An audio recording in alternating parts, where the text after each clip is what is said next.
বিসমিল্লাহির রহমানির রহিম।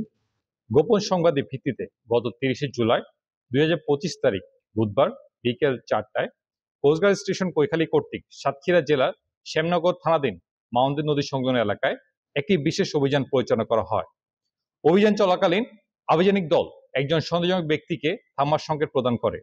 উক্ত ব্যক্তি সংকেত অমান্য করে পালানোর চেষ্টা করে এবং আভিযানিক দলের উপর আক্রমণের উদ্দেশ্যে অস্ত্র তাক করে।